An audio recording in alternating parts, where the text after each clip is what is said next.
एक समय की बात है। कैलाश पे माँ पार्वती और शिव जी बैठे हुए थे और धरती लोक को देख रहे थे। सावन का महीना आ चुका था। बड़े दूर दूर से लोग सब भोले बाबा को दूध चढ़ाने, गंगा जल चढ़ाने, बेलपत्र चढ़ाने, कोई भोले बाबा को दूध चढ़ाता तो कोई बेलपत्र, तो कोई बहुत ही दूर से गंगा भर भर के और भोले बाबा को चढ़ाता। तभी माता पार्वती ने भोला बाबा से कहा कि हे स्वामी, आपकी सब लोग इतना पूजा करते हैं, आखिर सावन माह में आपकी पूजा क्यों होती है? और आपके इतने सारे भक्त हैं, क्या आप सबको आशीर्वाद देते हैं? भोला बाबा को आपको दूध चढ़ाते हैं, बेलपत्र चढ़ाते हैं, कोई कोई तो दूर दूर से गंगा जल भर के लाते हैं तब आपको चढ़ाते हैं। क्या आप सभी के ऊपर कृपा बरसाते हैं? तो भोला बाबा ने कहा कि आप अब खुद ही धरती लोक पर चलिए और वहाँ जाके देखिएगा कि मेरा किस तरीक़ा से पूजा पाठ किया जाता है और मैं सब पे कृपा कैसे बरसाता हूँ। सावन माह में तो मुझे जो भी कोई जल चढ़ाता है मैं उसे आशीर्वाद ज़रूर देता हूँ, उसकी सारी मनोकामनाएं पूर्ण भी करता हूँ। इस तरह से भोला बाबा और पार्वती माँ धरती लोक पर आ गई। वह भोला बाबा के मंदिर के ही बाहर में एक बड़ा सा विशाल वृक्ष के नीचे बैठ गए। भोला बाबा ने एक गरीब किसान का रूप ले लिया और पार्वती माँ को अपनी पत्नी स्वरूप एक साधारण सा साड़ी पहना करके बैठा दिया। दोनों बहुत ही साधारण लग रहे थे और काफ़ी गरीब घर से थे, वैसा उन्होंने रूप धारण किया।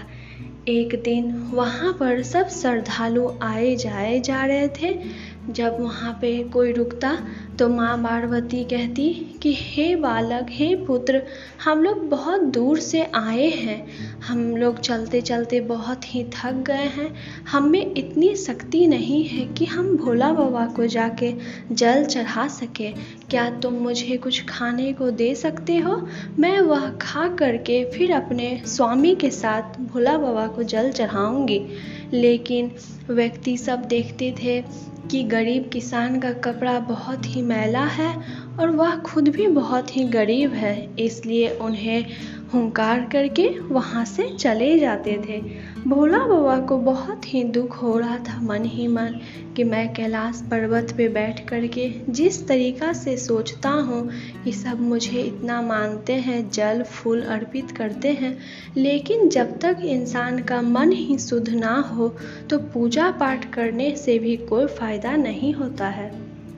माता पार्वती और भोला बाबा वहाँ बहुत ही देर तक बैठे रहे। उसी समय एक गरीब किसान वहाँ से जा रहा था। उसने कहा कि हे माँ, आप यहाँ क्यों बैठी हैं? आपको किसी भी तरह का कष्ट है तो आप मुझे बताइए, मैं आपका कष्ट ज़रूर दूर करूँगा। माता पार्वती ने कहा कि हे बालक, हम बहुत दूर से आए हैं, हमें कुछ खाने की तलाश है। अगर तुम्हारे पास कुछ भी खाने को है तो तुम मुझे दे दो, मैं उसे खा करके अपना भूख मिटाऊंगी, तभी मैं भोला बाबा को अगले दिन जल चढ़ा सकती हूँ। हमारे में अभी इतना हिम्मत नहीं है कि हम जल भर के भोला बाबा को चढ़ा सके। तभी उस गरीब किसान ने कहा कि माता, मेरी पत्नी ने मुझे कुछ खाने को दिया है, मैंने अभी तक इसे जूठा नहीं किया है। आप इतनी महान हो कि अगर आप मेरे खाने को पहले जूठा कर देंगे तो मैं समझूंगा कि यह मुझे भोला बाबा का प्रसाद मिला है। आप तो इतनी अच्छी हैं कि आपने अपने सारे कष्ट को भुला करके अपने पति के बारे में सोच रही हैं। आजकल भला ऐसी अच्छी गुणवान कहाँ होती है? इस तरह से कहकर वह किसान माता पार्वती को अपने खाने का थोड़ा सा भाग दे करके और फिर वहाँ से कहा कि हे माँ, अगर आप मुझे आज्ञा दें तो मैं यहाँ पे पास में आपको जल भर के ला दूँ, और कल जब आप भोला बाबा को जल चढ़ाएंगे तो मैं आपका सहारा बनना चाहता हूँ। माता बहुत ही खुश हुई और अगले ही दिन सारा कार्य पूरा करके और फिर अपने लोग आ गई। तब भगवान शिव जी से कहा कि हे स्वामी, इन्होंने हमारी बहुत ही मदद की है, आप इसकी सारी गर्विताएं दूर कर दीजिए और इन्हें काफ़ी धन दौलत दे दीजिए। भोला बाबा ने उन्हें आशीर्वाद दिया। अब गरीब किसान बहुत ही अमीर हो चुका था। उसे समझ नहीं आ रहा था कि आखिर ये कैसे हुआ, मैं इतना अमीर अचानक कैसे बन गया। इस तरह से माता पार्वती ने कहा कि हे स्वामी, हम लोग ने धरती लोक पर जाके देख लिया है कि लोग वहाँ पर कितने घृणा मन से रहते हैं, एक दूसरे से घृणा करते हैं, लेकिन कुछ व्यक्ति वैसे भी हैं जो ना ही तो किसी से घृणा करते हैं और ना ही किसी के साथ भेदभाव करते हैं।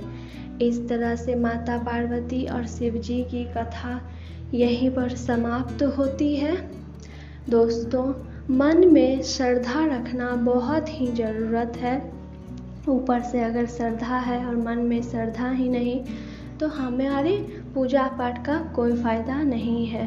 सावन माह की पहली सावन को आप सभी को बहुत बहुत हार्दिक शुभकामनाएं। चलिए दोस्तों, आप सभी के साथ फिर से एक बार मुलाकात होगी एक नए कथा के साथ। चालीसा, आरती या भजन इसके साथ मैं एक बार फिर से उपस्थित होंगी।